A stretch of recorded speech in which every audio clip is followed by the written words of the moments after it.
La force de la résurrection. Qui connaît la résurrection? Nous parlerons de la force de la résurrection. La force de la résurrection. La résurrection, c'est toutes ces choses qui ont été maîtrisées, toutes ces choses qui ont été mortes. Et la résurrection aujourd'hui, dis-moi Amen. Dis-moi Alléluia. Non, j'entends, dis-moi Alléluia. Alléluia. Nous parlerons de la résurrection. La force de la résurrection.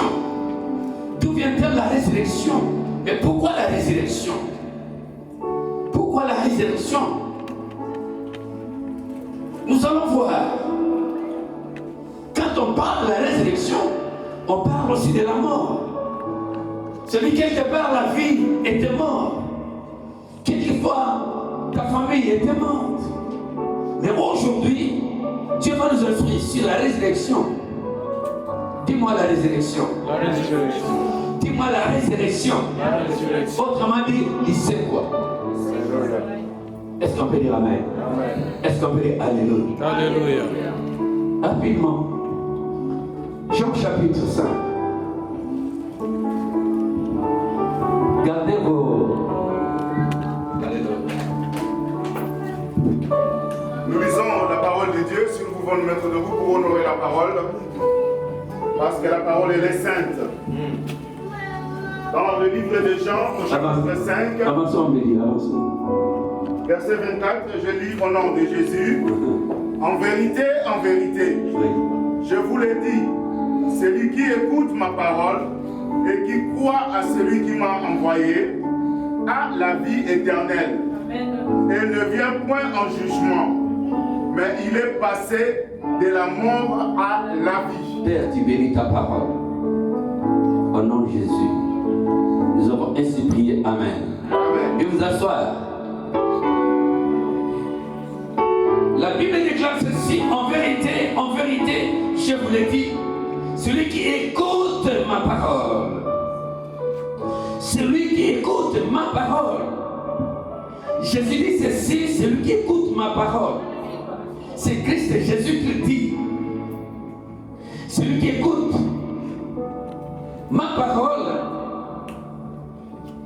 et qui croit en celui qui m'a envoyé, Jésus-Christ dit ceci, la vérité, rien que la vérité, je vous l'ai dit, celui qui écoute mes paroles, les paroles de Dieu, il faut écouter les paroles de Dieu. Celui qui écoute les paroles de Dieu, qui les met en pratique. Dans la parole de Dieu, il y a des préceptes, il y a des ordonnances, il y a des commandements que Dieu appelle à obéir. Les lois, les ordonnances, les préceptes à obéir.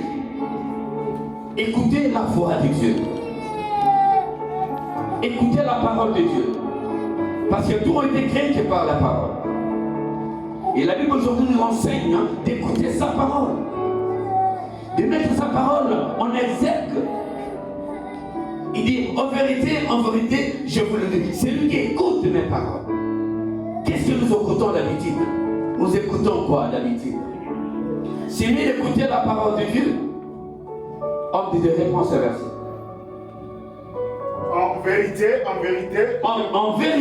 vérité, je vous l'ai dit. Celui qui écoute ma parole. C'est lui qui écoute ma parole.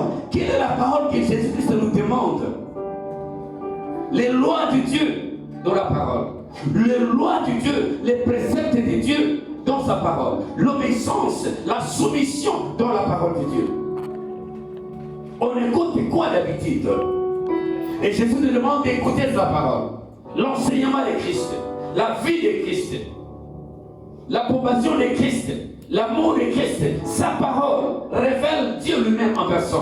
Parce qu'au commencement était la parole. La parole était avec Dieu et la parole était Dieu. Donc Dieu est la parole, incarnée par Christ lui-même. Celui qui écoute ma parole.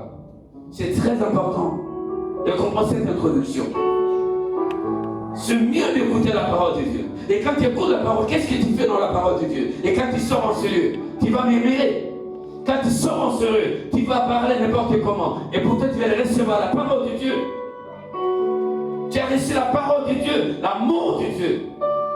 Et quand tu sors en sérieux, tu changes votre fusil d'épaule. Non, Dieu te demande aujourd'hui, si tu écoutes sa parole, cette parole elle sauve, cette parole libère, cette parole guérit, cette parole donne la joie et l'allégresse. La parole de Dieu. Tu écoutes quoi ce matin? Dieu te dit, tu écoutes quoi ce matin? Il dit, en vérité, je te l'ai dit. Si quelqu'un écoute ma parole, la parole de Dieu, la parole de toutes les choses, la parole qui guérit, qui sauve, la parole qui donne l'assurance.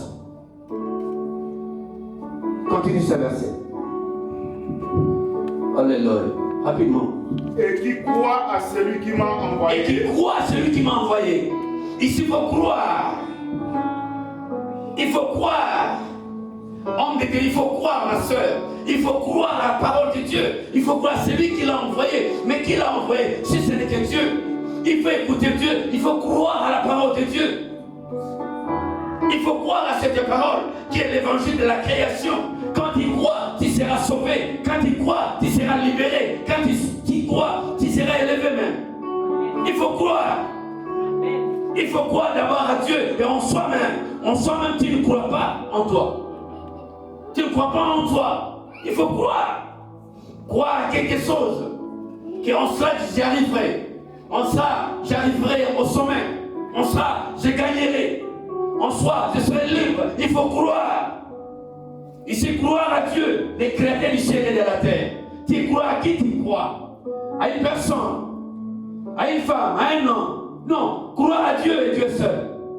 Et je te dis, celui qui croit, celui qui m'a envoyé. Celui qui croit, celui qui m'a envoyé. Celui qui l'a envoyé, c'est qui? C'est Dieu lui-même, le en personne. Parce qu'il dit à Moïse, je susciterai parmi eux ses frères et ses frères. Il sera prophète. C'est lui qu'il faut croire. C'est Christ et Jésus qu'il faut croire. Croire à Jésus. Jésus seul remède. Seule victoire Jésus.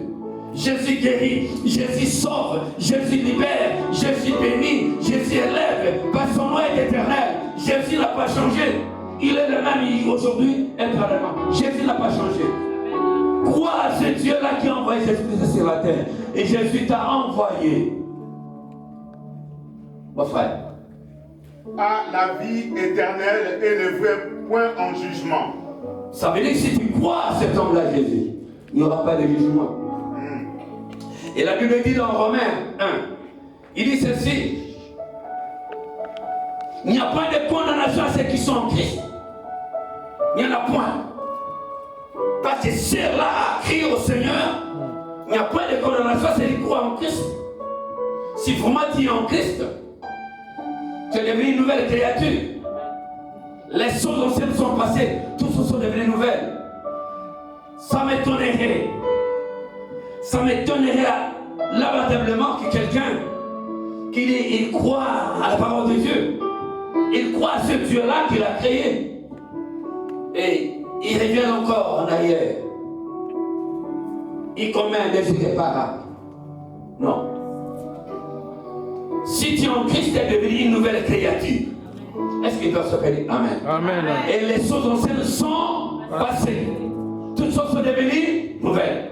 C'est pourquoi la Bible dit, si toi qui vis, ce n'est pas toi qui vis, c'est Christ qui vit en toi. Parce que tu viens d'hériter, emmagasiner, recevoir une vie nouvelle.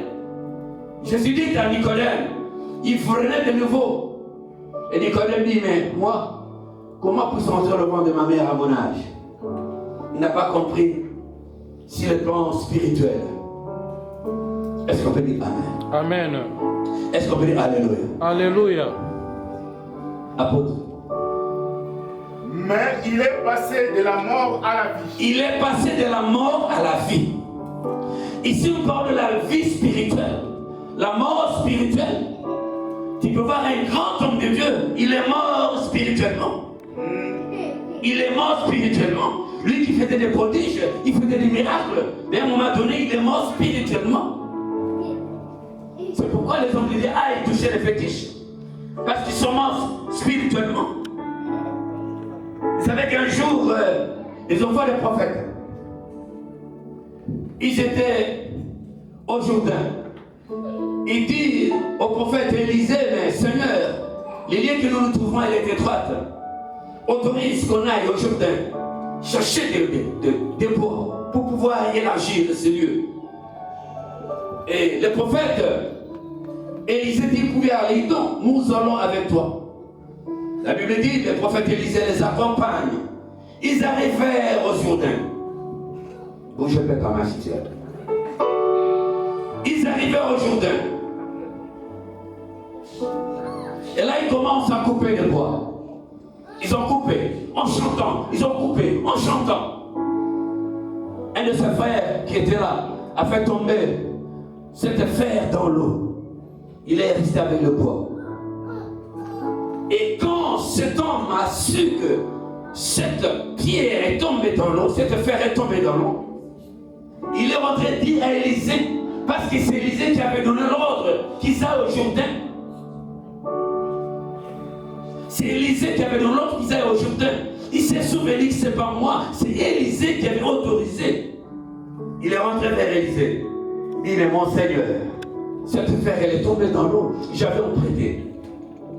Élisée dit, allons-y. Ils arrivèrent dans le Jourdain, là où cette fer était tombée dans l'eau. Il arrive là, il prend ce bout de bois, il met sur l'eau. La Bible déclare ceci, cette fer s'il nageait sur un morceau de bois. Cette fer a s'il nageait. Parce que cet homme avait compris, c'est lui qui m'avait donné cette fer. Je dois rentrer à cet homme-là. Et aujourd'hui, même dans nos assemblées, les hommes et les femmes de Dieu qui tombent dans le péché, qui restent toujours dans le péché, au lieu de se repentir et de mettre debout, de courir vers le Seigneur, c'est lui qui t'avait donné cette onction. Les apôtres aujourd'hui, les évêques qui sont là, les jours-là, l'onction est descendue sur eux. Ce n'est pas les prophètes qui a fait descendre l'onction, loin de là. C'est Dieu lui-même qui a descendu cette onction. Si tu négliges cette onction, reviens vers Dieu. Tu dis, Seigneur, aide-moi car je vais perdre mon onction. Et Dieu va te remettre son onction. Aujourd'hui, les hommes, il sait qu'il a perdu le fer. Il est resté avec les bois. Ils ne comprennent pas qu'il a perdu le fer. Il est là avec ce bois. Bois contre bois. Et quand est-ce que ce bois tombera? Non, retournons à Dieu. Crois ce Dieu. Crois que Jésus-Christ est là. Crois ce Dieu. Il n'y a pas de jugement à ceux qui croient au Seigneur Jésus-Christ. Il n'y aura pas la mort. Il n'y aura que la vie et la vie éternelle. Il y aura que la vie et la vie éternelle. Personne ne te trompe. Lisons notre verset. Notre verset. En vérité, c'est qui ce qui dit aujourd'hui, en vérité, je vous l'ai dit, l'heure vient, et elle est déjà venue, où les morts entendront la voix des fils de Dieu. Et ceux qui l'auront entendu, vivront. Est-ce qu'on peut dire Amen? Amen. Est-ce qu'on peut dire Alléluia? Alléluia. Mes frères et sœurs, venez vous asseoir. La vérité, rien que la vérité. Il dit ceci, l'heure vient pour toi. Les messages de la prophétique. L'heure vient, mais elle est déjà venue pour toi. Où les morts entendront la voix du Fils de Dieu. Et ça la bâtion, c'est la main d'abandon. Et ça le pouvoir mystique et kangayo. La Bible dit, les morts entendront. Même celui qui t'avait scellé est mort. La Bible dit, les morts entendront la voix du Fils de Dieu. Il te dira, fais-moi sortir cette fille. Il dit, fais-moi sortir ces garçons. Maintenant, ces morts entendront la voix du Fils de Dieu. Ils sortiront. Tu vas sortir. Tu vas sortir. Tu vas sortir. Tu vas sortir. Tu vas sortir. Au nom de... Il est écrit. Les morts. Même on t'a jeté. On t'a jeté le sort. Et celui qui t'avait jeté le sort est mort. Ça fait longtemps. 10 ans, 20 ans, 30 ans. Mais la Bible nous signifie. Jésus nous dit ceci. Les morts. Il dit en vérité, quand Jésus dit ceci, il insiste. À une sœur qui est là. Amen. À un frère. Amen.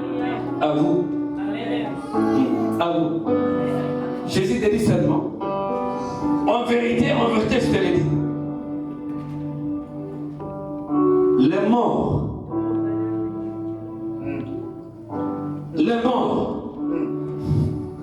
Les morts, quelle que soit sa nature. Les morts, quel que soit c'était son niveau. Les morts, qu'est-ce qu'il était? Dans sa manière, quand il était en vie, il a fait des choses contre toi. Il est parti sans se confesser. Mais Jésus-Christ te dit ceci. En vérité, en vérité, je te l'ai dit. Les morts entendront la voix du Fils de Dieu. Et tu sortiras. Tu sortiras. Tu sortiras. Tu sortiras. Tu sortiras.